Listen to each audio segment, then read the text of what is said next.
This kind of ties into your own background. So you grew up with 10 siblings in a 2-bedroom apartment. Now you are raising 2 kids in a 5-bedroom apartment. You told me 2 maids. How do you explain the fact that you still say you don't invest in rich kids, and would you invest in your own kids' businesses? Well, they'll probably hit me up. I imagine I will. My son is 24, my daughter is 13. I'm one of the oldest moms in New York. I bet I hold the record, actually. Get that. The reason, it sounds harsh, I don't invest in rich kids, which isn't really true, but almost true. Because rich kids on Shark Tank come with a couple of attributes that disturb me, okay? And then I'll go on to my own rich kids in a minute. They're not in the audience, are they? Okay. Rich kids come in with a couple of disadvantages, I feel, okay? They've had the right jobs because they had the right contacts. So they had the right apprenticeships in right companies in their summer months when they're teenagers. You know, they get the right introductions, okay? Poor kids are usually waiting tables and scrapping, dealing with customers, spilling coffee, and getting shouted at. A little different, okay? Rich kids, when starting businesses on Shark Tank, the ones I see on Shark Tank, typically have gone to the finest schools. And what comes with going to the finest schools, especially business schools, what comes is a certain attitude that they know it. That's a dangerous attribute to have in anything when you're starting out in anything. Okay? But what they do know is they know all about business as an observer, but they don't know business as a player. Whereas poor kids tend to have had hardship. They've had to be a player earlier. They've had to contribute to the family. They've seen their parents struggle. They know the power of a buck. They've never gone on a fancy vacation, so they aspire to the vacation. I'm giving you whole kinds of shit, right? Okay.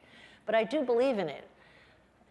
And then the last is an injured poor kid is, for me, a guarantee that I'm going to make money if he's got the ego to prove somebody else wrong. I had the great advantage of my first business partner telling me I'd never succeed without him. He handed me an insurance policy for success. I would rather die than let him see not me succeed.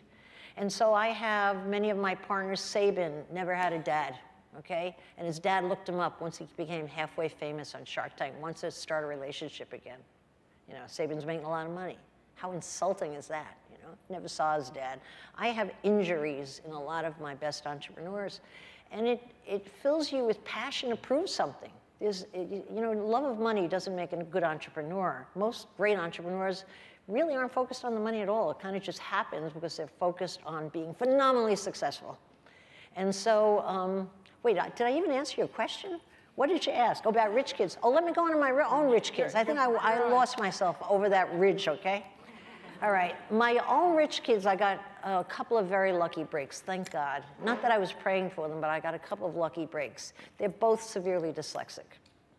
And what that does for a child is provide a struggle. Okay? It also provides a child with self-doubt when they don't measure up. They're not the smart kid in class. And so I have 2 nice dyslexic kids that had to scrap and claw their way to even learn how to make it at school, passing grades, you see?